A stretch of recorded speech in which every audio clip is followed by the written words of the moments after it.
ခဲ့တယ်ဆိုပေမဲ့လည်းဒီနှစ်ပိုင်းနေမှာသူကဒီ durable ဘိုင်းနေမှာပါတော်တော်လေးကိုကောင်းမွန်နေတယ်ကဲပြောရင်းဆိုရင်လည်း Falcon Esports vs Barmis Goro ရဲ့ Grand Final ပွဲစဉ်ကြီးရဲ့ Game Number 3 Dragon Face ကတော့စတင်လာပြီဖြစ်ပါတယ်ဗျာအဲ့တော့ Falcon Esports အနေနဲ့ first bid first ban ရထားတဲ့အများသူတို့အနေနဲ့နတန်ကိုစတင်ပြီးတော့ပိတ်ထားတော့တွေ့ရပါတယ်ဘလို့လဲဒါတော့ Stage Hero တိုင်း Stage Hero ကိုတော့လုံးဝ respect ထားပြီးတော့ပဲban ပေးထားတာတွေ့ရမယ်တစ်ဖက်က Barmis Go first ban မှာ Method ပြန်ပြီးတော့ပဲ ban တိုင်းနဲ့ပဲ Falcon Esports ပြန်ပြီး ban ရတော့မယ်ဗျာဟုတ်ပါတယ်ကဲအဲ့တော့ Falcon Esports အရင် game တွေလိုပဲသူတို့ဒီ Stage Hero တွေပဲတဲပိတ်မလားပေါ့နော်အဲ့တော့တစ်ချက်ကြည့်ရမယ်ဆိုတော့ Roger ကျွန်တော်တိုင်းပါပဲဆိုတော့ Stitch ကိုပဲသူတို့အကောင်းဆုံး hero တွေပိတ်ထားရင်းနဲ့ပဲသူတို့ဒီ Dragon ဘိုင်းမှာဖြည့်ရှင်းနေတဲ့ပုံမှာမြင်နေရတယ်ဗောလေအခု Game 3 ပေါ့ဆိုတော့ Barmis ကို second ban တစ်ခုလည်းထပ်မရတော့ ban ရအောင်မယ်ဆိုတော့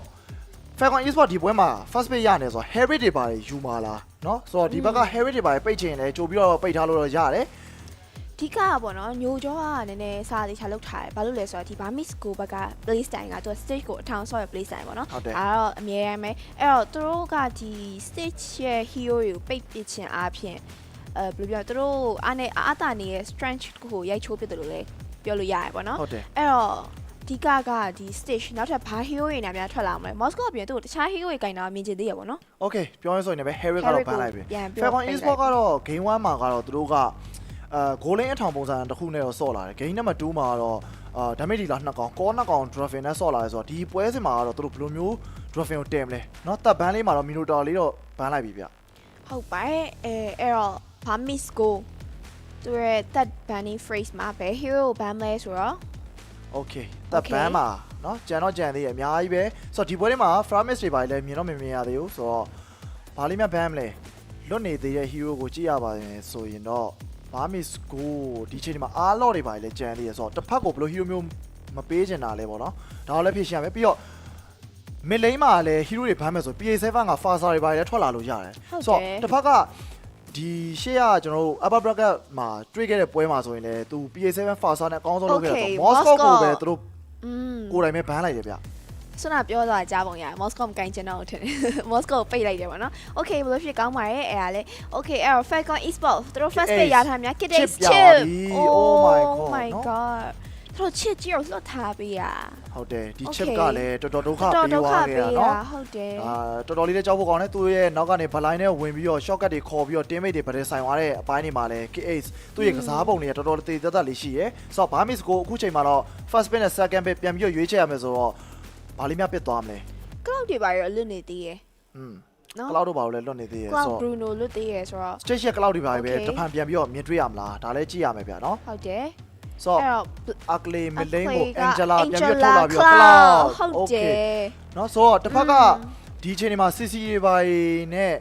ပြန်ပြီးတော့တွဲအောင်မလားတော့ကြည့်ရမယ် Barmis Go အနေနဲ့နော် CC Angela ကတော့ early ပိုင်းတော်တော်လေးကိုလည်း powerful ဖြစ်ပြီးတော့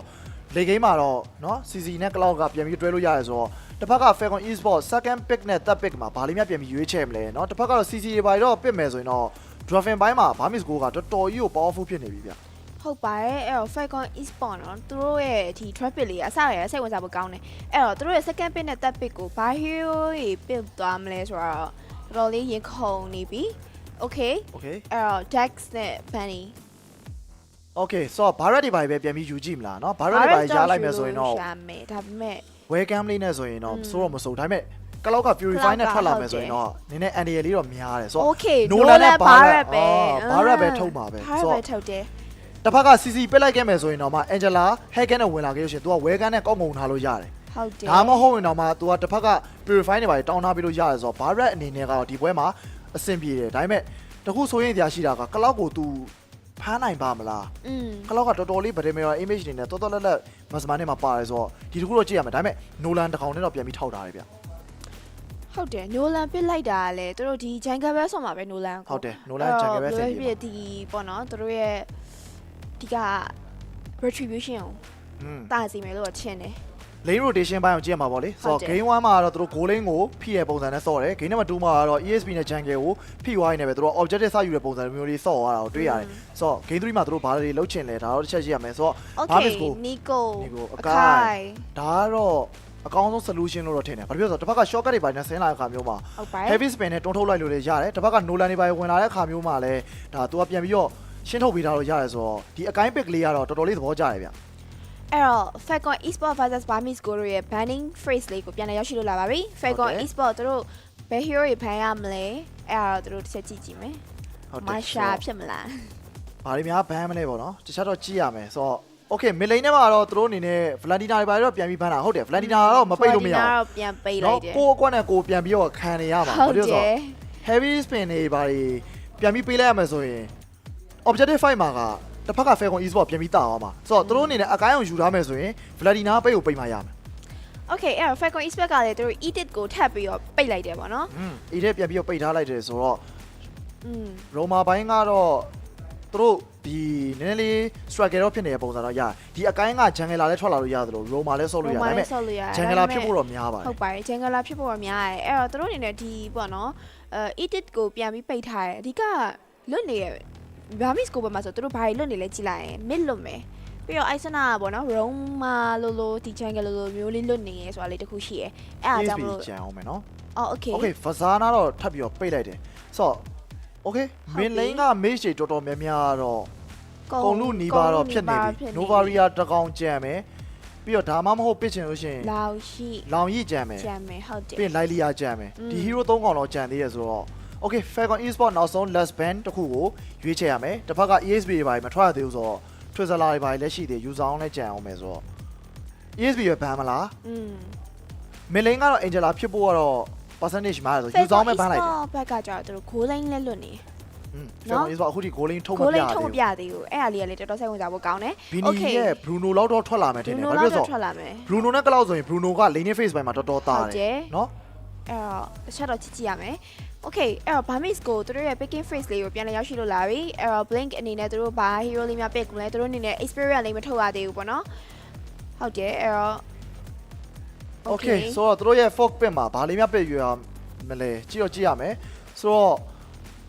အကိုင်းအောင်တော့သူ jungle လို့တတ်မှတ်လိုက်မယ်ဆိုရင်သူတို့အနေနဲ့ roam တက်ကောင်တော့ပြန်ပြီးထုတ်ရမယ် Angela ကို main lane တင်ဆော့မယ်ဆိုရင် roam ဒီပွဲမှာဗာမစ်စကိုက draft ကိုနည်းနည်းလေးတော့ confuse လုပ်ထားတာကိုတွေ့ရတယ်ဆိုတော့ ESP ပဲရင်ထုတ်မလား ESP ရင်ထွက်လာမယ်ဆိုရင် CC ထင်တော့ထင်တယ် CC Angela ကတော်တော်လေး powerful ဖြစ်တယ်လို့ဒီ objective fight တွေမှာလည်းသူကဒီ Barret တို့ဘာလို့ Baline တွေကိုသူတို့ Falcon Esport Game 1တော့လောက်သွားတဲ့ပုံစံမျိုးပြန်လုပ်လို့ရတယ်เนาะဟုတ်တယ်အဲ့တော့ Wolfie CC ပစ်တာလည်းကောင်းပါတယ်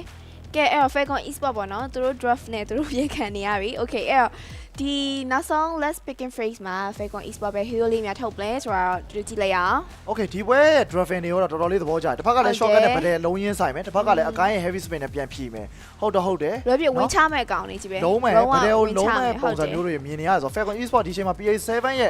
Okay Nana Oh my godအကိုင်းရဲ့ heavy spin ကိုသူ morph ပြောင်းပြီးတော့လုံးဝဖြီးချခြင်းတဲ့ပုံစံတစ်ခုကိုမြင်နေရပြီဆိုတော့Okay Brodio တော့မမြင်ရတာတော်တော်လေးကြာပြီ Nafta ရဲ့ဘီတဲကဒီ meta မှာလုံးဝပျောက်ကွယ်နေခဲ့တဲ့ Masman ကိုเนาะဘင်းနေနဲ့ပြန်ပြီးတော့ထုတ်လာခဲ့ပြီဆိုတော့ကလောင်းနဲ့ laning phase ပိုင်းမှာ Brodio ကတော်တော်လေးတာတယ်အဲ့တခုလည်းကြည့်ရမယ်ဆိုတော့ Burmese ကိုနောက်ဆုံး last pick တခုရွေးချယ်ရတော့မယ်ဗျ Falcon Esport ရဲ့ draft လေးကတော်တော်လေးထူးဆန်းပြီးတော့ပေါ့နော်အဆင်ပြေရကောင်းတာပစ်တွေတော်တော်များများတော့မြင်နေရတယ်เนาะမြင်နေရတယ်အဲ့တော့ Burmese ကိုအနေနဲ့ရောသူတို့ last pick မှာဘယ် hero လေးများထုတ်သွားမလဲပေါ့နော်အဲ့ဟာလေးကတော်တော်ရင်ခုန်မှုကောင်းနေပြီ Okay ဒါကတော့ row အဆုံးဖြတ်ပေးသွားမယ်เนาะ mid lane ပဲထွက်လာမလားဒါမှမဟုတ် ESP lane ပဲထွက်လာမလားဆိုတော့အဆုံးဖြတ်ပေးရတော့မယ် Okay နောက်ဆုံးရဲ့ blink ဘာလေးများပြတ်သွားမလဲစောင့်ကြည့်ရမယ်ဆိုရင်တော့ဖြင့် Okay blink ဘာလေးများ grok Oh my god Okay ကောင်းတယ်နှစ်ဖက်လုံးရဲ့ dragon တွေကတော့တော်တော်ကောင်းတော်တော်လေးကိုအဆင်ပြေနေတာ grok သူ့ရဲ့ wine chat တွေ power nature တွေနဲ့တော့เนาะအကောင်းဆုံး battle တွေကိုခင်းချင်းဝါလို့လည်းရတယ် Okay ဆိုတော့ Falcon Esport versus Burmese Go တို့ရဲ့ grand final game number 3 dragon လေးကလည်းပြီးဆုံးသွားခဲ့ပြီဆိုတော့ Falcon Esport versus Burmese Go ရဲ့ game number 3 လေးကို Castai နဲ့တူတွားရောက်ကြည့်ရှုလိုက်ရအောင်ကဲ Falcon Esport versus Burmese Go တင်တို့ရဲ့ Best of 7 series game number 3 drafting phase ကတော့ပြီးဆုံးလို့သွားခဲ့ပြီဗျเนาะနှစ်သင်းလုံးမှာတော့ကျွန်တော်တို့ဒါကိုစီပဲ counter drafting တွေတော့ကျွန်တော်တို့အများကြီးတော့စပြီးတွေ့လာရပါပြီဆိုတော့ BG ဘက်ကယူထားတဲ့ပုံစံက game 1 တုန်းက Falcon ဆော့သွားတဲ့အနေအထားတစ်ခုနဲ့တော်တော်လေးခက်ဆင်ဆင်ဖြစ်နေတာကိုသွားတွေ့ရတယ်ပေါ့နော်ဆိုတော့ magic damage ကတော့အများကြီးမရှိဘူးသို့တော့ CC ရှီကထွက်လာမဲ့ဒါကျွန်တော်တို့ဒါရိုးနော်ရိုး blaze damage တွေနဲ့ Angela ဝင်ပူးပေးပြီးတော့ early game time မှာကျွန်တော်ဒီဘက်မှာကျွန်တော် Jungler assassin တကောင်ဖြစ်တဲ့ Nolan ကိုလိုက်ပြီးတော့ pressure ပေးမဲ့ပုံစံမျိုးတော့ဆော့ဖို့ရှိ ကဲအဲ့တော့ခြေသလန်းဆက်ပြီးတော့ Falcon Esport လှမ်းနိုင်မလားသူတို့ Barmis Go ကပဲသူတို့2 နဲ့ဖြစ်နေတဲ့ရလဒ်တစ်ခုကိုပြောင်းပြန်လှမ်းပြီးတော့ reverse sweep တွေပြန်လာဖို့အတွက်ကမ်ပတ်တစ်ခုကိုပြန်လည်ပြီးတော့ပြသနိုင်မလားဆိုတာကတော့ Best of 7 series ရဲ့ game number 3ပြန်လည်ပြီးတော့ရောက်ရှိလာခဲ့ပါပြီကဲဆိုတော့ Jungler နကောင်ရဲ့ type ကလည်းကွဲပြားနေတာတွေ့ရတယ်ဗောနော်အမာနဲ့ဒါကျွန်တော်တို့တွေ damage ထွက်တဲ့ Nolan ဆိုတော့လေတခြားတော့ကြည့်ရမှာပဲအကိုင်းအနေနဲ့ heavy supply တွေနဲ့တွန်းထုတ်ပြီး report လို့ရတဲ့အပိုင်းတွေလည်းရှိရဆိုတော့အဲ့ဒါတော့မစိုးဘူးရRoma နကောင်ပြန်ပြီးတော့ထောက်မယ်ဆိုရင်လည်းဒါ chip K8 เนาะရှေ့ပိုင်းမှာတော်တော်လေးကိုစော့ပြခဲ့တာကိုတွေ့ရတယ်ဒီဘက်မှာလည်းဒါကျွန်တော်တို့ blink ရဲ့ wine check တွေပိုင်းနဲ့ဖြတ်တိုက်မဲ့ grow ကိုလည်းတွေ့နေရပါတယ်ကဲတစ်ဖက်မှာလည်းအဲ့လိုမျိုး objective track ကတော့ BG အနေနဲ့2 man လောက်ထိတော့သွားရှိတယ်ပေါ့နော် front line မှာလည်း Clay ရဲ့ CC ရဲ့ Euro Bliss တွေဘယ်လောက်ထိအလုပ်လုပ်ပေးနိုင်မလဲအဲ့ဒီ spare bump လေးကိုကျွန်တော်တစ်ချက်ပြန်ကြည့်ရမယ်ဗျဒီဘက်ချမ်းမှာတော့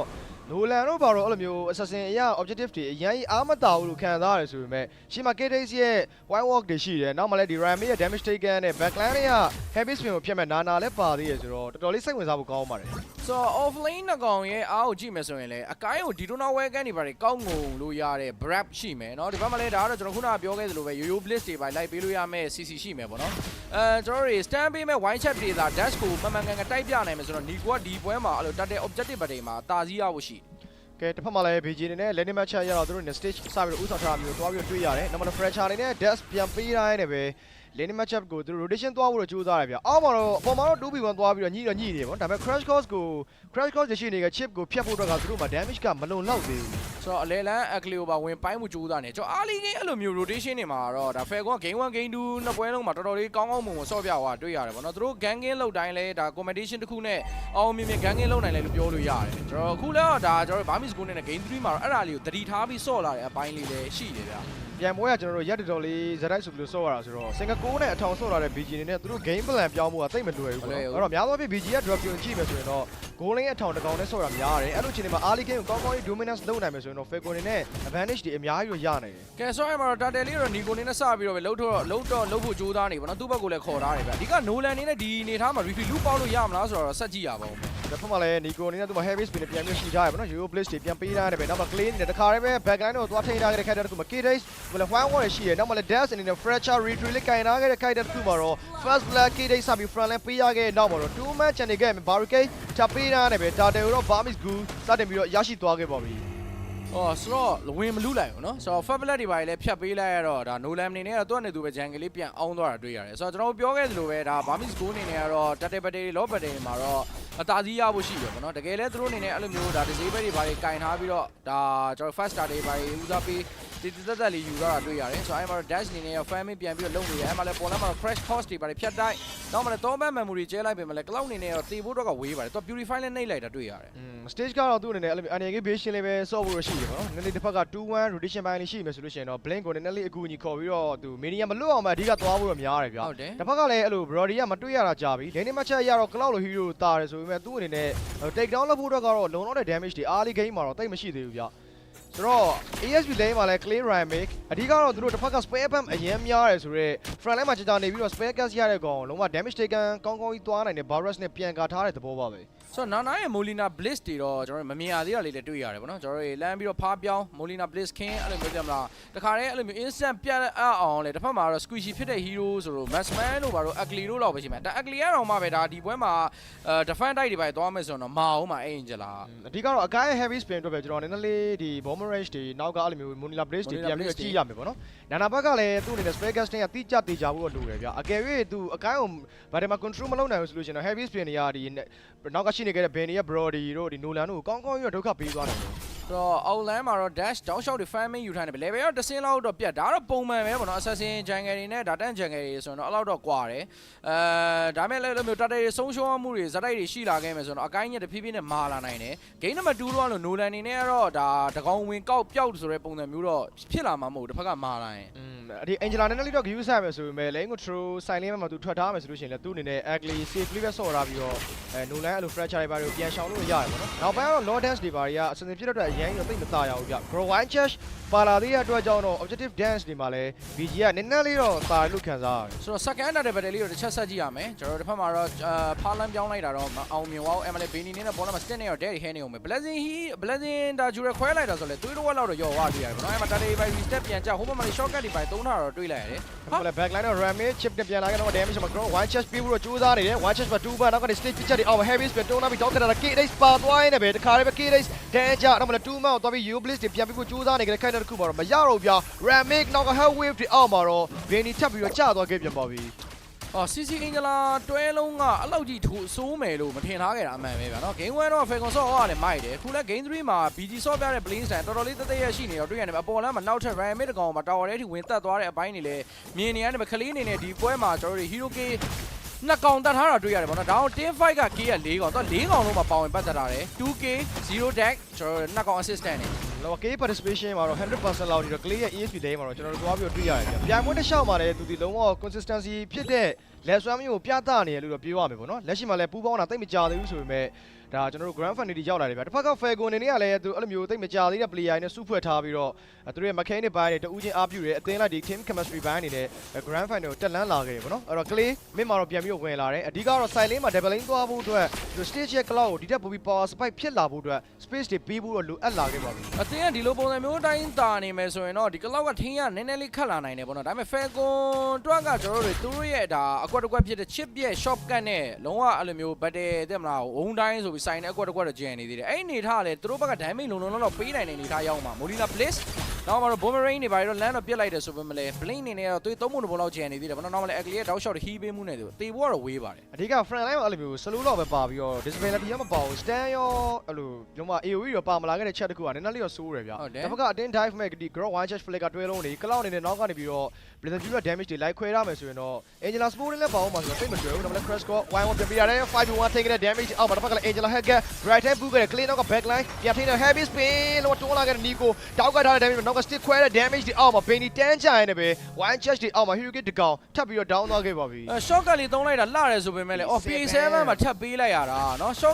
shortcut ထဲမှာအကိုင်းကြီးပါထွက်လာတာဗျအဲ့မှာတော့ heavy sprint down ကပ်ပြီးတော့လှပ Benny ကိုဒါ stand ပေးထားရဆိုတော့လည်းနောက်မှာတော့ damage ပေးမဲ့ဒီလာတွေပါတယ်အကုန်လုံးပါတော့တန်းမှာပြတ်သွားတယ်ပေါ့နော်နောက်မှာ passing အနေနဲ့ PA7 မှာထပ်ပေးလိုက်ရတာအဲ့မှာတော့အလဲလန်းကျွန်တော်ထပ်ပြီးတော့ first tower တွေပါထပ်ယူနေတဲ့အပိုင်းတွေလည်းရှိနေပြီဗျနောက်ထပ်ကလေးအနေနဲ့ရှေ့ကနေ initiate ပေးလိုက်တဲ့အပိုင်းတွေကျွန်တော်ဘက်မှာ Ryan Mid ဘာတွေဆက်လုပ်မလဲအဲကျွန်တော် first tower ပေးလိုက်တဲ့သဘောပါပဲ Mid first ကတော့သူတို့ jungle resource တွေလုံးဝအရေးပါတဲ့အရာတခုကျွန်တော်တို့စပြီးတော့ပေးလိုက်ရတယ်ပေါ့နော်အဲ့တော့ကျတော့ထင်သလောက်ကြီးတော့တိတ်မတွေ့သေးဘူးဗျ jungle resource တွေနောက်ထပ် jungle area ထပ်ပြီးတော့ဆုံးရှုံးမှုရှိနေခဲ့တဲ့ခိုက်တက်မှာတော့ Falcon Esport အနေနဲ့သူတို့ရဲ့ lane damage data ဖြစ်တဲ့ Benny အတွက်နည်းနည်းလေးတော့ space လေးတွေအချိန်လေးပို့ပြီးတော့လိုအပ်လာခဲ့ပြီလက်ရှိမှာ Hunter စီပြီးထားတယ်သူနေလည်းမျိုး BOD တို့ Malik တို့သွားနေတယ်ဆိုပေမဲ့တစ်ဖက်က cloud နေတဲ့ Demon Hunter Golden Staff နှစ်ချောင်းထပ်ပြီးတော့ပြီးထားပါဘူးဆို Falcon နဲ့ဒီပွဲမှာ Hero K က0ဗျာနော်ကျွန်တော် Barmis Goal အနေနဲ့တော့သူတို့ရဲ့ဒါမကျင်းတဲ့ချက်တွေကိုပြန်လဲပြီးတော့ဖောက်ခွဲနေတယ်။ Upper Bracket Final မှာပေါ့နော်ကျွန်တော်အဲ့လိုမျိုးဒါ Hero K 0တွေပိုင်းနဲ့သူတို့ရိုက်ခံတာဆိုတော့ဒီအချိန်မှာသူတို့ Revenge ပြန်လုပ်ဖို့လို့စဉ်းစားနေလားမသိဘူးဒီပွဲမှာတော့သူတို့ဆော့တဲ့ပုံစံတော်တော်လေးတည်တည်တက်ရှိတယ် Hero K လည်းလုံးဝမပေးထားဘူး9ကောင်လုံးဆော့တာဟိုက safe ဖြစ်နေတာအားကောင်လုံး save shot ထားပြီးတော့ BG အနေနဲ့သူတို့ရရှိထားခဲ့တဲ့ momentum ကိုတခါတည်းပဲထိန်းသိမ်းထားပြီးတော့နည်းနည်း low dance တွေမှာအသာရဖို့တော့ကြိုးစားနေဗျဒီအချိန်မှာလည်းchip ပစ်လာတဲ့ drop တခုကကောင်းတယ်ဆိုပေမဲ့သူဒီအသင်းအနှိပ်ပိုင်းရောက်တဲ့အချိန်မှာတော့ chip ကိုကျွန်တော်အများကြီးသဘောမကျတဲ့အချက်တွေရှိတယ်ပေါ့နော် AOE ပါမလာဘူးတစ်ဖက်ကလည်းကျွန်တော်ခုနကတော့အတိုင်းပဲသူ့ရဲ့ wine wall ကိုသုံးပြီးပြန်လာတဲ့အနေအထားမျိုးလေးရှိသေးရဆိုတော့ front line မှာလည်း damage taken မလုံးနိုင်တဲ့ Roma တကောင်အနေနဲ့surprise ဂိုင်ငယ်တခုလုပ်ဖို့ဆိုတာတိတ်မလွယ်ဘူးဗျသူတို့မှာလုံးဝ pure stand ပါမလားဟုတ်တယ်ဆိုရင်တော့ KH ဘောလုံးမှာ crash course ဖြတ်တိုက်တယ်နောက်မှာ shotgun တော့မသုံးဘူးအဲ့မှာ down shot ထုပြီး stick က KH ကို3ချက်လောက်ပစ်ထည့်လိုက်တာသူတို့ရဲ့ young နောက်မှာ heavy sprint down က blazing ကျူတယ်မှာထပ်ဖြန်းတိုင်းမှာ KH drop ကတော့ပုံပါပဲအဲ့မှာကျွန်တော် shot cap ကြီးသုံးလိုက်တော့ stick နောက်တော့အကုန်လုံးပြေးရောက်လာပြီမဲ့ stick အနေနဲ့လွတ်ကျွတ်ပြန်ထွက်သွားသေးတယ်ဗျတေတော့တေကန်ကြီးပဲပေါ့နော်ဒါပေမဲ့လည်းမတေခဲ့တဲ့နောက်မှာလည်းကျွန်တော် Barmis ကိုအောင်မြင်ဆုတ်ခွာခဲ့လို့ပြောလို့ရတယ်ထပ်ပြီးတော့ပဲ boss fight ဖြစ်နေခဲ့တဲ့ stage အနေနဲ့ goal lane match up ပိုင်းမှာသူ့အနေနဲ့နည်းနည်းလေးတော့စပြီးတော့အသာရလာပြီတစ်ဖက်မှာလည်း Falcon Esport အနေနဲ့သူတို့နှစ်ပွဲစတိုက်စပြီးတော့နိုင်ထားရဆိုပေမဲ့ဒီ game 3မှာတော့သူတို့ရတာခဲ့တဲ့အချိန်တခုကိုကောင်းကောင်းဆက်သွားဖို့လိုတယ်နည်းနည်းလေး short လိုက်ပြီဆိုတာနဲ့တစ်ဖက်ကဒီ mentality စိတ်တပိုင်းဆိုင်ရာအရာကျွန်တော်တို့အသာစီးပြန်ရတဲ့အချိန်မှာ2 vs 2ပြန်ပြီးတော့ပွဲတွေပေါ့နော်အဲ့လိုဖြစ်သွားတဲ့နာမျိုးလေးအန်ဒီအများကြီးရှိတယ်ဗျတော့ Boris Slam back တွေပြန်ပေးထားတယ်ပဲ second tower ကိုတော့ BG တော်တော်လေးတော့လိုချင်နေတာ9 minute နောက် 6k goal လောက်ကိုဥဆောင်ထားတဲ့အပိုင်းလေးတွေတွေ့ရတယ်ပေါ့နော် Hero K 7Z ပါဆိုရင်မှာတော့ dash ရဲ့ဒါကျွန်တော်တို့ Nolan ဒီလေ early game ကလေးကတန်ဖိုးမြင့်ရမယ်အစားเนาะကျွန်တော်တို့ဒါတန်ဖိုးကဘယ်လိုပြောရမလဲမြင့်ကိုမြင့်မလာတော့တာဗောနော်သူဝင်ပိုင်းရတာတွေလည်းမပြတ်ဘူးတစ်ဖက်ကလည်းသူကောက်လို့လွယ်တဲ့ hero မပါတာတွေကသူ့အတွက်တော်တော်လေးကိုတိုင်ပတ်သွားစီခဲ့ရင်းနဲ့ပဲခုဆိုရင်လည်းသူ့ရဲ့ jungle တွေပါလိုက်ပြီးတော့ invade လုပ်လာတာတွေ့ရတယ်ဒါမှလည်း back and forth ထပ်ပေးတဲ့ wave can တော့ damage တော့မှာ follower ကနည်းနည်းဝေး fracture တွေပြန်ပေးတဲ့ blink နဲ့တန်းချတော့ cloud damage အောက်မှာ stage ပြန်ပြီးတော့ fall လာဖို့ကြိုးစားနေဗျတစ်ဖက်မှာလည်း Angela plus ဒီ CC ရဲ့တွဲလုံးတွေသွားပြီးတော့တွေ့ရပြီမဲ့ Minion Wave တို့အကောင်းဆုံးရှင်းထားခဲ့တော့မှာတော့ Falcon Esport Hero Key လေးတော့စပြီးတော့ရလိုက်ပါပြီ အဲ့လိုမျိုး pick up လေးတွေကတော့တန်မိုးရှိတဲ့ key လေးလို့ပြောရမှာပဲပေါ့နော်လုံးဝအဲ့လိုမျိုး level line နဲ့ပဲငြိမ်ခံနေရမယ်စာ hero key တကောင်လောက်စီတော့ဆွဲပြီးတော့စားလိုက်တဲ့အနေလားတခုမှာနောက်ဝက်လေး recover နည်းနည်းပြန်ဖြစ်လာနိုင်မလားပေါ့လေဒါပေမဲ့သို့တော့ 10 minute မှာနောက်ဝက် 7k ဂိုးလီလောက်နဲ့ဥဆောင်ထားတဲ့ Barmis ကိုသူတို့ဒီလိုမျိုးနောက်ဝက်ပို့ပြီးတော့ recover ဖြစ်ချင်တယ်ဆိုတော့ battle တခုအနိုင်ဆိုင်ပြမှရမယ် battle တခုကတော့ Lord Dance နဲ့တူပဲဆက်လက်ပြီးတော့ရောက်ရှိလာခဲ့ပြီနောက်မှလည်း K-Days အနေနဲ့ backline တွေမှာ Hoorah နဲ့ပဲသူအဲ့လိုမျိုး vision ပိုင်းဆိုင်ရာရတော့ပြန်ပြဖို့ရှိတယ်ဗျ map awareness အရတော့ချစ်ပါတဲ့ချက်တခုကကောင်းတယ်ဆိုပေမဲ့ကလောင်ရန် power spot ပြည့်နေတဲ့အချိန်မှာ basic attack damage only ပဲကျွန်တော်တို့အများကြီးတော့ကြည့်ရမယ်အောက်မှာတော့ clear wifi ကြိုးစားနေကြတဲ့ Falcon Esport 5 with the one stand နေအောက်မှာတော့ PH7 ထပ်ပြီးတော့အဆုံးသတ်ပေးလိုက်ပါပြီဆိုတော့လောတော့ရလိုက်တယ်ပေါ့နော်အောက်လမ်းမှာလည်းဒါ clean နေနဲ့သူ့ရဲ့တေဆုံးမှုအလကားတော့မဖြစ်သွားဘူးဒီဘက်မှာဒီ Donald Welcome ကောင်းကုန်ပြီးတော့ထွေးထုတ်တိုင်းတယ်မတော့ damage ကပါရဲ့လားကျွန်တော် cloud ဝင်ပြစ်မယ်ဆိုတော့ KH နဲ့ပြန်သေးဖို့များတယ်အဲ့မှာ Molina Bliss တွေပါလေပြီးသွားပြီ KH ဒီဘက်မှာတော့ Groy Barricade နဲ့ပြီးပြန်နေပြီးတော့ရှိမနေခဲ့ပါအဲ့မှာ3ဘက်မှန်မှုလေးကျဲလိုက်ပေမဲ့ Blink အနေနဲ့မပြတ်သွားတဲ့နေလားတစ်ခုလေးတွေ့နေရတယ်ကဲဆိုတော့ Fast Law နဲ့ Barmis ကိုဘယ်လောက်ထိလုံးပြနိုင်မလဲဆက်ကြည့်လိုက်အောင် Brody ကတော့ damage နည်းနည်းလေးလိုအပ်ချက်ကလေးကျွန်တော်သွားပြီးတော့တွေ့ရမယ်ပေါ့နော် Brody နဲ့ cloud ကြားထဲမှာ network gap ကတော်တော်လေးများရတယ်ဗျ BOD တစ်ချောင်းသာတော့ထိတော့သွားပြီးတော့ရှိနေတယ်ဒီမှာတော့ Golden Staff Corruption Side မှာ Win on Nature ထပ်ပြီးတော့ပြီးတိုင်းနဲ့ပဲတစ်ဖက်က CC နေနဲ့သူ Brute Force ရောပြီးလာပြီဆိုတော့ Oracle မှာပြီးသွားခဲ့ပြီဗျဆိုတော့ Brody နေနဲ့ BOD တို့ဘာမှမရဘဲနဲ့သူ့အနေနဲ့ပြစ်ဖို့ကတော့သိမတွေ့သေးပါဘူး so ကျွန်တော်တို့ဒါ physical penetration ရတော့ Malefic Raw လေးပါလေးတော့ပါတယ်ပေါ့နော်တစ်ဖက်က armor တွေကို break ဖို့အတွက်ဒါမှမလဲ damage ကမလောက်သေးပါဘူးဒီဝိုင်ပြောသွားသလိုပဲပေါ့နော်ရှေ့ကအမာခံမဲ့ကောင်တွေအကုန်လုံးကလည်းကျွန်တော်တို့ဒီ Brody ရဲ့ဒါ impact တွေပါတယ်အကုန်လုံးယူထားမှာပြီးရင်လည်း cloud နဲ့ရှင်ဟဲနေတာတခုမှလည်း cloud က win on nature ကြီးပါတော့ကျွန်တော်တို့ဘိုင်ဝမ်းသွားပြီးတော့ဟဲမယ်နေထားဆိုရင်တော့မဖြစ်နိုင်သေးဘူးလို့ပြောပြရသေးတယ် ခဏမှလည်း low နဲ့တူပဲ Barmis ကိုထပ်ပြီးတော့တက်လာတယ်ဗျတစ်ဖက်မှာလည်း Prime နဲ့ damage taken သူ့အနေနဲ့ Barons Welcome ပြီးတော့ရှိနေတယ် Big Gun ပေါ်နဲ့ရှိနေတဲ့ခိုင်တာတစ်ခုမှာ damage taken နေတယ်အများကြီးလို့ရတယ်တစ်ဖက်ကလည်း Counter Strike တွေရှိနေကြတဲ့နောက်က Benny ရဲ့ပြစ်ချက်တွေအောက်မှာတော့ Barmis Goose နေတယ်အရန်ရောလောကမကြည့်ဘူးဗျသူတို့တိုးလို့မရဘူးဆိုရင်တော့ Mega Shield နဲ့ဂျေနက်ပြီးတော့ပြန်ပြီးတော့ fall back လိုက်တာပိုကောင်းပါတယ် so Mega တော့မ try ခဲ့ဘူးပေါ့နော်ရတယ် calendar တိုင်းပဲ first law နဲ့တူပဲပြန်တောက်ရတယ်အကုန်လုံးရလိုက်တယ်ဆိုတော့ Barmis Goose နေနဲ့ကျင်ကျင်နဲ့နောက်ကိုပြန်ပတ်ဝိုင်းတယ်နောက်ထပ် lot နဲ့မှာပဲ Mega တွေ try မယ်ပေါ့အဲ့မှာ Falcon ကကျွန်တော်တို့ဒီကြားထဲမှာ family လေးလှုပ်ထားတင်တယ်ပေါ့ဒီကတော့ Benny ကို speed အပြည့်ပေးမှရမှာကဘာလို့ဆိုတော့ Benny ဒါကျွန်တော်တို့ power spike ဖြစ်လာတဲ့အခါကျမှပဲသူတပြန်ကိုတပြန်နေရှင်ချနိုင်တဲ့ battle မျိုးဆိုတာတွေကရှိလာမှာအဲ့လိုမျိုးဆိုလို့ရှိရင်တော့နည်းနည်းဒီဘက်ကလည်း Brody တို့နာနာတို့ရဲ့ damage တွေလည်း Juraku ပုံစံမျိုးနဲ့ Falcon back ကတော့ပြန်ထွက်လာမယ်ပေါ့နော်လက်ရှိကတော့ပွဲချင်း12မိနစ်ကျော်လေးမှာ no gap ဒီ 8k လောက်ထိတော့ကွာနေခဲ့တဲ့ chat တစ်ခုကြောင့်ပဲ BG နေနဲ့ဒီ momentum ကိုထိန်းသိမ်းထားပြီးတော့သူတို့ high ground တက်လို့ဖို့တော့ကြိုးစားမယ်ဗျာဒါပေမဲ့တခုသတိထားရမှာ Grow ဒီ legging ရောက်လေသူရဲ့ impact ရော့ကျလာလေဆိုတဲ့အချက်တစ်ခုတော့ရှိတယ်ပေါ့ဟုတ်တယ်ဆိုတော့ law အနေနဲ့တော့10မိနစ်ပေါ့နော်ဒီအနေထားတစ်ခုမှာတော့ Barmis Go back က player တွေအနေနဲ့Falcon back ကမြေပုံအောက်လန်တစ်ချမ်းတော့နည်းနည်းလေးစီးထားတဲ့အပိုင်းလေးတော့တွေ့ရတယ် Ryan Mc အနေနဲ့ဒီဘက်မှာ Blackရှေ့တိုးနောက်ဆုံးလေးလှုပ်ထားနေပြီဒီဘက်မှာ red belt လေးတော့တစ်ဖက်ကိုပါမွားဖို့အတွက်တော့ဆွဲခေါ်ထားတာတွေ့ရတယ်ပေါ့နော် dash အတွက်ပါပဲကဲတော့ dash အနေနဲ့ကလည်းသူတခါတည်းပဲရှေ့ကိုတိုးဖို့တော့ကြိုးစားနေတယ်ဆိုပေမဲ့အဓိက AOE တကွက်ပေါ့လေထားပါတော့ Minotaur တို့ Trisla တို့လူကောင်နဲ့တကောင်ကောင်းပါလာမယ်ဆိုရင်တော့မှ backline ကိုပြန်ထိန်းလို့ရတယ်ဗျာသို့တော်လည်းဟိုဘက်ကလည်း Cloud Angela Purifying တွဲလုံးဖြစ်နေရဆိုတော့အပြောနဲ့လက်တွေနေရထင်သလောက်ကြီးတော့မလွယ်တော့ဘူးပေါ့နော်ဆိုတော့ K-Days တို့မှလည်း Crash Core အဓိကတော့ chip ပစ်လာတယ်ဆိုပေမဲ့ chip ရဲ့ flanking ကိုကျွန်တော်ဒီပွဲမှာလုံးဝမတွေ့ရအောင်မတွေ့ရအောင်အဲ့လိုမျိုးလိုက်ပြီးတော့ short gap ဘာညာနဲ့ pick up လုပ်နိုင်တဲ့အနေအထားမျိုးတွေလုံးဝမရှိခဲ့ဘူးဒီပွဲတစ်ပွဲလုံးပေါ့နော်တကယ်လို့ short gap သုံးလိုက်ရင်တော့မှပဲ Barmis Go ဘက်ကနေအဲ့ short gap တွေကနေပြန်ထွက်လာပြီးတော့ surprise battle တွေစိုင်ပြသွားသေးတယ်ဒါကလည်း chip ပြက်တာကျွန်တော်အားတာချက်အားနေချက်ကဒွန်တွဲနေသလိုတဲ့ပုံစံမျိုးဖြစ်သွားတာပေါ့လေဆိုတော့ law အနေနဲ့ကကျွန်တော်10 second လောက်နေတော့ထွက်တော့မယ်အဲ့ချိန်မှာတော့ဒါ Barmis Go ဘက်ကလုံနေတဲ့ပုံစံတွေကပြောရမယ်ဆိုတော့ပေါ်လမ်းမှာတော့အကိုင်းလေးနေရှင်းထားတယ်အောက်လမ်းမှာတော့ CC ရှိပါတယ်ဆိုတော့ဒီဘက်မှာတော့ KH အနေနဲ့ battle လေးတစ်ခုစဖွင့်ဖို့ကြိုးစားနေပါတယ်ဒါတွေများတယ်ပေါ်နေချာတော့မလဲအဲ့တော့ Thibri ပြန်ပေးရတယ်ပဲ Flicker လေးတော့စပြီးတော့ပေးလိုက်ရတယ်ဗျာဆိုတော့ Roma နဲ့တော့ Flicker မရှိတဲ့ခိုင်းတဲ့တစ်ခုမှာ chip အနေနဲ့ battle မှာ 5/5 ဒီတိုင်းပဲ dead ဆိုင်ကြမယ်ဆိုလို့ရှိရင်တော့သူ့ရဲ့ကျွန်တော်တို့ capability ကအရင်တော့မရှိဘူးလို့ခံစားရတယ်ဗျာဆိုတော့ရှေ့မှာ Ramic နဲ့တကောင်နဲ့ပဲကျွန်တော် welcome လေးပါလေးသုံးထားတယ် big fan လေးပါလေးကင်ထားရင်းနဲ့ပဲသူ့အနေနဲ့ damage taken လုပ်ဖို့တော့ကြိုးစားနေဗျာဒီကြတော့ Falcon နဲ့ဒီတော့လက်လွတ်ထားလိုက်ပြီဆိုတော့သူတို့ဆိုင်နေတယ်ဆိုတော့ chip ပြက် teleportation နဲ့အပေါ်ကျလာပြီးတော့ဗောနော်ကျွန်တော် shortcut ဘာညာသုံးပြီးတော့မှပဲ team fight battle တခုပြမှရမှာအဲ့လိုမျိုးလုပ်ဖို့ကလည်းဒါကျွန်တော်တို့တော်ကြီးတဲ့ဟိုဒါတဲ့မလားမဲမဲမြင်ဝင်တိုးရမယ့်ကွက်ကြီးဖြစ်နေတော့သူတို့တွေလက် short လိုက်တယ်အဲ့လိုလွယ်တကူပဲပေးပြီးတော့ defend ဖို့ပဲကြိုးစားကြည့်တော့မယ်ဗောနော် Barmis Go အနေနဲ့ရလာတဲ့ခွင့်ကိုကောင်းကောင်းသုံးချတင်တယ်လို့မြင်ပါတယ်ဒီ law နဲ့တူပဲ mega တွေရရင်ရမရဘူးဆိုတော့ Falcon ဘက်မှာတော့ဒါ turning point တွေပါရှာဖို့အတွက်အချိန်တစ်ခုရသွားခဲ့မယ်လို့ထင်ပါတယ်အဓိကအဲ့လိုမျိုး grow နဲ့နည်းနည်းလေးပြန်ကြည့်ရမယ့်အချက်တစ်ခုကလည်း grow က impact တော့ကျလာတယ်ဆိုပေမဲ့ဒီ minute ကတော့ grow အတွက်အရင်နောက်ကျသေးတဲ့အနေအထားမျိုးတော့မဟုတ်ဘူးဗျာ grow one chest နောက်ကနေ cloud wave တွေပေါင်းလာမယ် angela hacker နဲ့တစ်ဖက်က archive heavy spin တွေပေါင်းလာမယ်ဆိုရင်တော့ stage ပြစ်နိုင်သလောက်ကတော့ backline တဲ့ကောင်တွေ damage အများကြီးသွားပေးနိုင်လိမ့်မယ်ဗျာ ဆိုတော့ဒီဘက်မှာလည်း BG အနေနဲ့ Noah Gap ကကွာမှုတွေအများကြီးရှိနေရပေါ့နော်တစ်ဖက်မှာလည်း Falcon Esport အနေနဲ့အဓိက Brody ဝင်အောင်နေချာလေးဗာလေးစထွက်လာပြီ Warrior Boost တွေရှိထားသေးတယ် Demo Hunter ရော Malefic ရောသူ့ရဲ့ Atomization ထဲမှာရှိနေတာဖြစ်တဲ့အတွက် Frontline အကိုင်းတို့ Grow တို့ကောင်းကောင်းကြီးပြန်ပစ်လို့ရနေပြီ Defense side တကွက်မှာလည်းဒါကျွန်တော်တို့ Brody ရဲ့ပစ်အားတွေရှိသလိုပေါ့နော်ဒီဘက်ကနာနာရဲ့ Molina Blitz တွေနော် Boomerang တွေကျွန်တော်အဲ့ Spare တွေလည်းကြံနေသေးတဲ့အတွက်ကြောင့်မလို့ဒီလောကိုဘယ်လိုမျိုး Falcon ဘက်က Defense ဝါမလဲဆိုတော့ကျွန်တော်တို့ဆက်လက်ပြီးရင်ခုန်အောင်မယ် Barmis Goal နဲ့လည်းဒီလောနဲ့တူဘယ်လောက်ထိ Mega တွေသိမ့်ပိုက်ဝါမလဲကျွန်တော်တို့ဆက်လက်ပြီးတော့ကြည့်ရှုလိုက်အောင်ဒီလောနဲ့တော့ second law first မကလေးအောင်သူတို့နေ AC လေးပဲရလိုက်ဖို့ရှိတယ်ဗျာနောက်မှလည်း clay ပါလာတယ် stage 2အနေနဲ့နည်းနည်းတော့ Vegas ကိုခြံထားပြီးတော့သူတို့အနေနဲ့နောက်က backline တွေက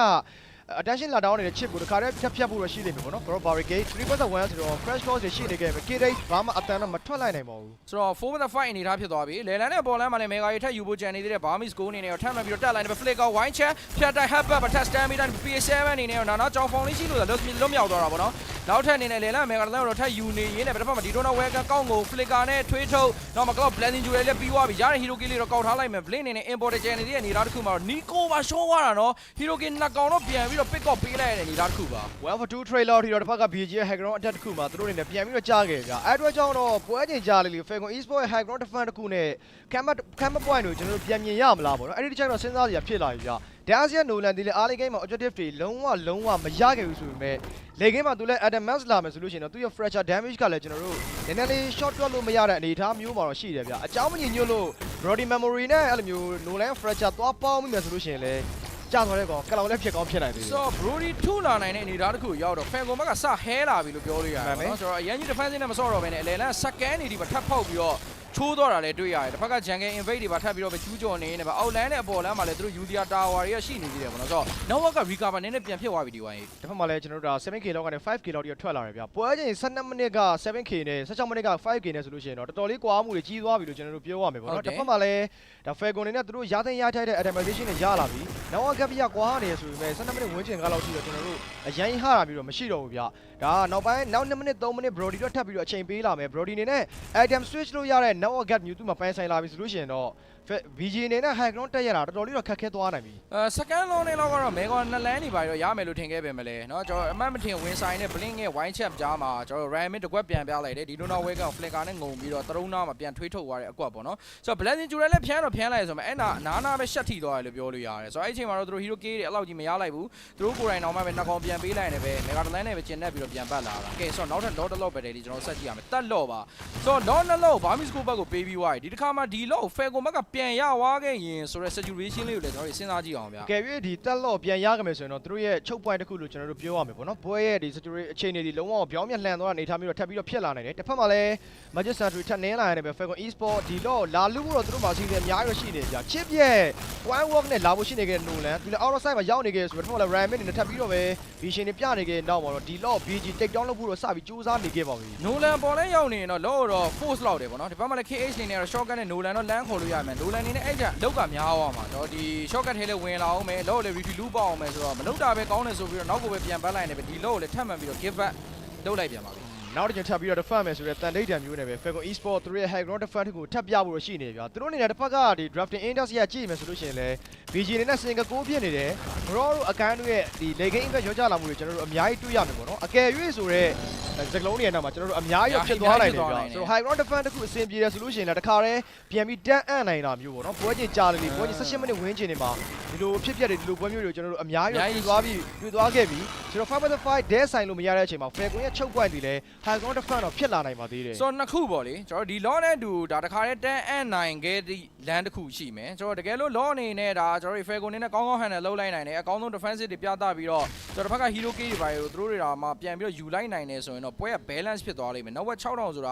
ာဒါ defense inside တကွမှာ battle တစ်ခုအောင်မြင်သွားအဲ့ network ကချက်ချင်းပျောက်ထွက်သွားမှာဆိုတော့ Falcon နဲ့လည်းအခုချိန်မှာတို့ battle ဆိုင်လို့ရတဲ့အနေအထားတစ်ခုရောက်နေသူသဖြင့် Brody ပြစ်လာနိုင်တဲ့အနေအထားမျိုးပေါ့လေကဲ law တော့ outland နေပြီးတော့တက်လာနေပြီ battle ခေါ်တယ်လေးကျွန်တော်တို့ဆက်ကြည့်ရအောင်မယ်ဘယ်ဘက်ကနေစပြီးတော့ battle စဖွင့်မလဲဆိုတော့ကျွန်တော်တို့စိတ်ဝင်စားသွားပဲကျွန်တော်တို့ဆက်လက်ပြီးကြည့်ရှုရအောင်ပါပဲဖြစ်ပါတယ်ကဲ Nolan fracture ပေးထားတယ်ပဲအရင်တိုးလို့မရတော့ဘူးကျွန်တော်တော်တော်လေးဆိုးလာတယ်တော့အကိုင်းနဲ့ heavy spin ကင်လာခဲ့တယ်တော်တော်လေးအန်နေများတယ် clip ပြန်ထွက်နိုင်ခဲ့ပြီတစ်ဖက်က Brody ရဲ့ damage ကိုကျွန်တော်တို့ short ထွက်လို့မရတဲ့အခိုက်အတန့်တစ်ခုမှာတော့ Sentry ပြန်ပေးထားတဲ့နောက်က2လေးမြေကောင်တစ်ဖက်ကလည်း Falcon Esport အရင်မပေးချင်ဘူးပြ Grow နဲ့ပေါ် nature memory fracture တွေပေးထားခဲ့တဲ့အခိုက်အတန့်မှာတော့ Barmis Goose ပြန်လဲပြီးတော့ fall back ထားပါသေးတယ် လောကကျွန်တော်တို့အဲ့လောက်ကြီးမရှင်းလိုက်ဘူးပြီးဆုံးသွားတယ်เนาะကျွန်တော်တို့ဘာမှတော့သိမရခဲ့သလိုပဲပြန်ကြည့်မှဆိုရင်အလဲတန်းမှာလည်းမေဂါချန်နေသေးတယ်အပေါ်လမ်းမှာလည်းမေဂါချန်နေသေးတယ်ဆိုတော့ BG နဲ့ဒီလောနဲ့များများဆဆမလုံးနိုင်နိုင်ဘူးခုနအနာပြေးကတဲ့ကလေးတောင်မှပဲဒီဘက်က fracture damage လေးရှက်ထိတော့သူတော်တော်လေးနဲကြွားတွေ့ရတယ်အခက်မသိရင်အဲ့ဒါတေးတောင်တေးွားနိုင်တယ်ပေါ့နော်ဆိုတော့ကျွန်တော်တို့တက်လွန်တဲ့ထိလဲဘာမစ်ကိုနေနဲ့အဖြစ်တဲတဲကွဲကွဲမပေါ်ခဲ့တဲ့နောက်မှာကျွန်တော်တို့ဘာတွေဆက်ပြစ်သွားမလဲဆိုတော့ပို့ပြီးတော့စိတ်ဝင်စားဖို့ကောင်းလာပါပြီ ဒီကဘယ်နီရဲ့ damage ပို့ပြီးတော့ကောင်းလာတယ်ဗျ C play ဆော့ရနေမှာဘယ်နီကလည်းအားလေးကနည်းနည်းလေးသူ့အနေနဲ့ failure ဖြစ်ခဲ့ရဆိုပေမဲ့လက်ရှိချိန်မှာတော့သူက damage မထွက်ချင်ဘူးဆိုရင်တော့မှ mass ban နေချရတော့ထွက်လာပြီဗျကျွန်တော် front line CC တို့ grow တို့အနေနဲ့တော်တော်လေးတော့ရုံးကန်ရတဲ့အနေအထားမျိုးတွေရောက်လာတယ်ပေါ့နော် stage ကလည်းသူ့အနေနဲ့ဝင်တော့ပြစ်ချင်တယ်ဒါပေမဲ့ front line ကဖန်တီးပေးဖို့မှုမှာကြတော့ ground one just နဲ့အကိုင်း heavy spin တွေနည်းနည်းလေးတွဲလို့မကောင်းတဲ့ AoE တွေဖြစ်နေတယ်ဗျ Minotaur တို့ Twizzler ဆိုလို့ရှိရင်တော့ထပ်တူကြတဲ့ AoE တွေကျွန်တော်တို့သွားပြီးတော့တွေ့ရနိုင်တယ်ဒီမှာကြတော့ one just stand နဲ့အကိုင်းတွန်းထုတ်တယ်ဆိုတဲ့ AoE နှစ်ခွက်ကနည်းနည်းလေးတော့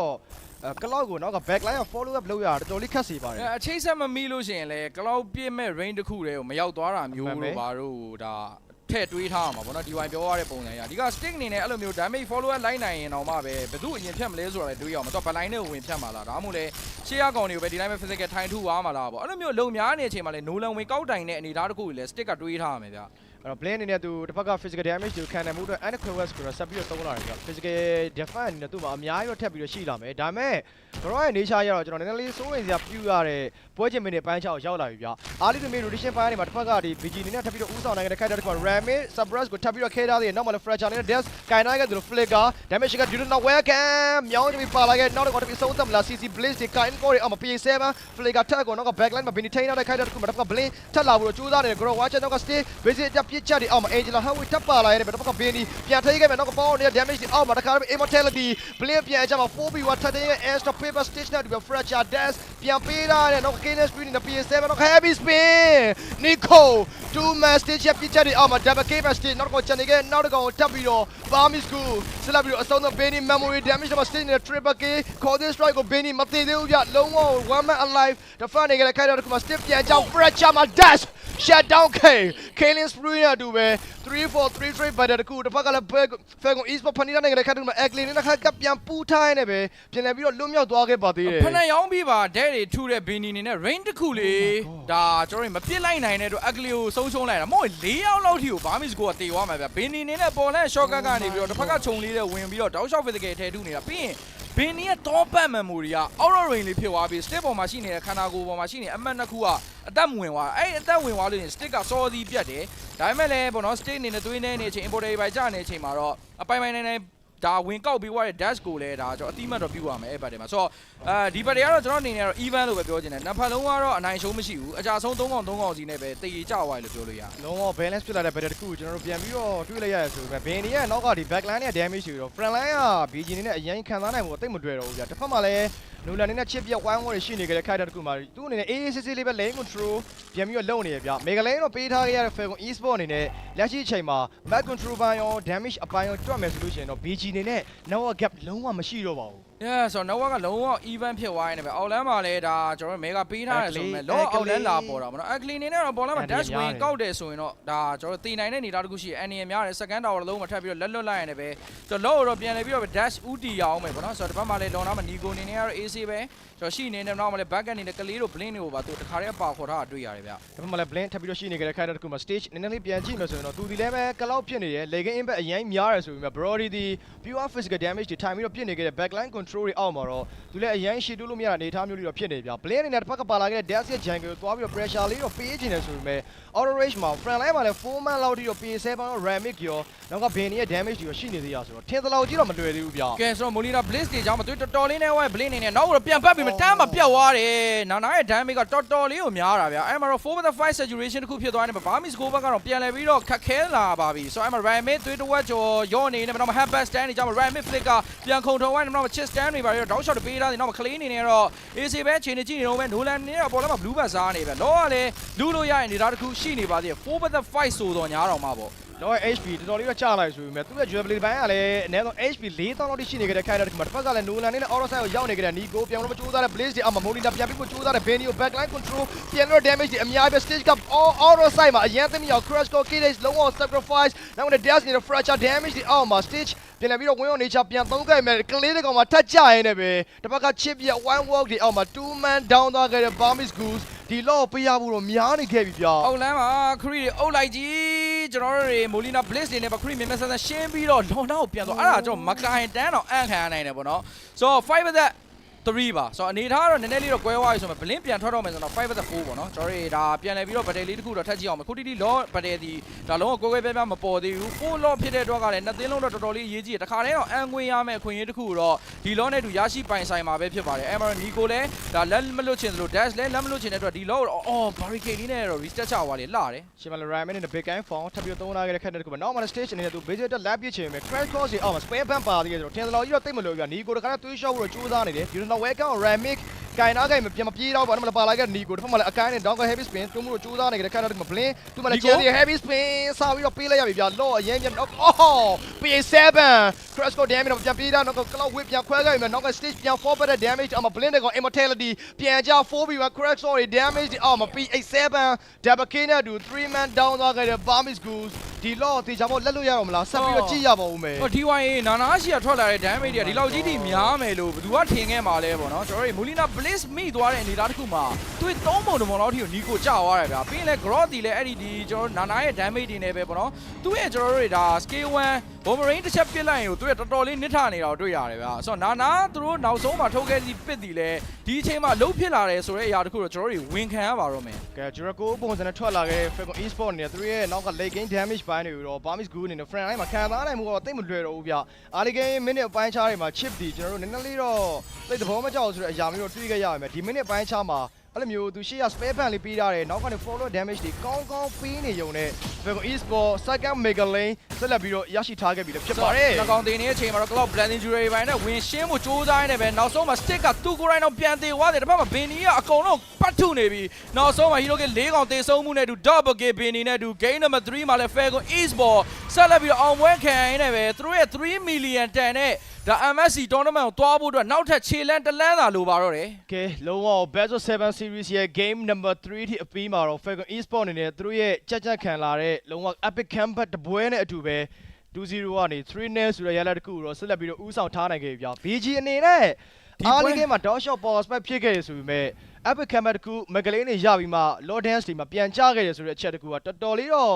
စညွှန်းစရာတွေများခဲ့တဲ့ပွဲလို့တော့ပြောရမယ်ဗျကျွန်တော်တို့ Falcon Esport ရဲ့ဒါ mental ဘိုင်းဆိုင်ရာမှာအရန် strong နေဆိုတဲ့အချက်ကိုဒီ game မှာကျွန်တော်မြင်လိုက်တယ်ပေါ့နော်ဆိုတော့သူတို့တော်တော်လေးနှိမ့်နေခဲ့တယ် loss တွေဆိုရင်လည်း3កောင်လောက်ထိဖြတ်ပေးထားတယ်ဆိုပေမဲ့လည်းငါတို့ဒီ loss ပေးလိုက်ရရင်တော့မှပဲဒါကျွန်တော်တို့ဒါ defense ဆိုတော့ defense နဲ့ဆော့မယ်ဆိုတဲ့ပုံစံမျိုးနဲ့တပွဲလုံးထိန်းဆော်ရတယ်ဘင်းနီထုလာနိုင်တဲ့အခြေအနေမှာဆိုရင်ဗတ်တဲ့ပြန်ဆိုင်လို့ရပြီဆိုတော့တို့ defense နဲ့လုံးဝမဆော့တော့ဘူးတခါတည်းတက်ပြီးတော့ပြန်ချတယ်ပေါ့နော်အဲ့လိုမျိုးအနေထားတွေကဒါတို့ရဲ့ mental ဘယ်လောက်ထိ strong လဲဆိုတော့ကျွန်တော်တို့မြင်နေရပါတယ်ကဲလုံးဝ high ground attack လုပ်ဖို့အတွက်ကိုရီးယားစပြီးတော့အခွင့်အရေးရခဲ့တယ်ပေါ့နော် Burmese Goose အနေနဲ့တို့အဲ့လိုမျိုး early game objective တွေ take down လုပ်တယ်ပြီးတော့ grow တို့အကိုင်းတွေ impact လေးသိမ့်မကြခင်14 minute ဝင်းကျင်နေဒီတို့ law တွေရပြီးတော့ high ground attack လုပ်ခွင့်ရခဲ့ပြီမဲ့ဒါဘက်က Falcon အနေနဲ့တို့ရဲ့ယုံကြည်မှုတွေတို့ရဲ့ဒီ set defense ဆိုင်ရာမာဂျုံမှုတွေနဲ့ hero industry draft industry အရာပေါ့နော်ကောင်းကောင်းကြီးပဲတုတ်ပြန်ကစားပြီးတော့ trainer ဆိုတဲ့ရလဒ်တစ်ခုကြီးတော့ရောက်လာပြီဗျခုနကဒီ Caster စီတွေပြောခဲ့သလိုပဲ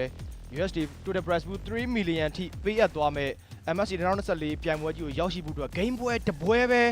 လူတို့တဲ့အခြေအနေတစ်ခုကိုတော့စတင်ပြီးတော့ဖန်တီးထားနိုင်ခဲ့ဖြစ်ပါတယ်ဆိုတော့ Falcon ဘက်မှာလည်းဒါ 4Z ဆိုတဲ့ရလဒ်နဲ့ပြက်သားဒါ claim suite ပုံစံမျိုးဖန်တီးသွားလို့ရနိုင်တယ်လို့ Burmese Gold အနေနဲ့လည်းအများတန်းလို့ဒါကျွန်တော်တို့ reverse street တွေပြသခဲ့တဲ့သတင်းဆိုတော့လေဆိုတော့သူတို့ရဲ့ဒါ mental ဘိုင်းဆိုင်ရာဘယ်လောက်ထိ strong လဲဆိုတော့ game number 4မှာဆက်လက်ပြီးတော့ပြသနိုင်မလားဆိုတော့ဆက်ကြည့်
ပါတယ်ခင်ဗျာဆိုတော့ကျွန်တော်တို့ game number 3ကလည်းပြီးသွားခဲ့ပြီပေါ့နော်တကယ်လည်းအကျိတ်နဲ့ရှိနဲ့တော့ရှင်းပြိုင်သွားတယ်ဒီဘက်တော်တော်ကောင်းတယ်ဗျ game 1 game 2တက်စားလို့ရှိရင်တော့ game 3ကအကျိတ်နဲ့ပိုရှိရလို့ပြောလို့ရတာပါနော်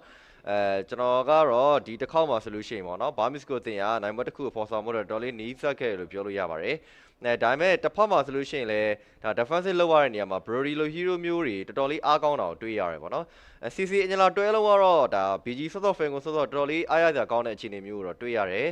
Grom နဲ့တူပဲ CC เนาะဒါတစ်ဖက်မှာဆိုလို့ရှိရင်လည်းဒီ Barrett EHP ကို Nolan နဲ့ထပ်ပြီးတော့ပဲတွဲလာခဲ့ဆိုတော့ Falcon Esport တင်းအနေနဲ့တော်တော်လေးနှိမ့်နေကြတာဗျ Mega တစ်လုံးထိပါပေးရပြီးတော့မှ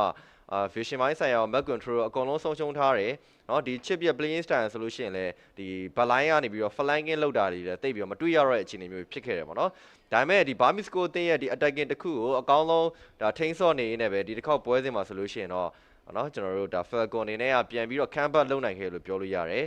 ဆိုတော့ဒီပွဲအတွက် MV စုကိုလည်းဘယ်သူရသွားမလဲဆိုတာကိုကျွန်တော်တို့အတူတူသွားပြီးတော့ကြည့်လိုက်ရအောင်ဗျတကယ်လည်းဒီပွဲကြီးကနှစ်သင်းလုံးအရန်ကောင်းခဲ့ရဆိုတော့လေOkay เนาะဒီတစ်ခါတော့ dash ကပဲရောက်သွားနိုင်တာဖြစ်ပါတယ် dash အနေနဲ့အားလီပိုင်းဒီ grow ဂျန်ကန်လာပြီးတော့နှောက်တာတွေကိုတော်တော်လေးခံစားခဲ့ရတယ်ပေါ့နော်သူ့အနေနဲ့ဒီ blue buff တွေဘာတွေကိုလုံးဝ comfortable ဖြစ်ပြီးမစားခဲ့ရဘူး307ဆိုတဲ့ KDA မှာလုံးဝမသိဘူးပေါ့နော်9 minute ကတော့905အထိတော့ရှိတယ် KD percentage ကတော့89%ဆိုတော့များတော့များပါတယ်သူကတော့ idea တော့အကုန်ပြည့်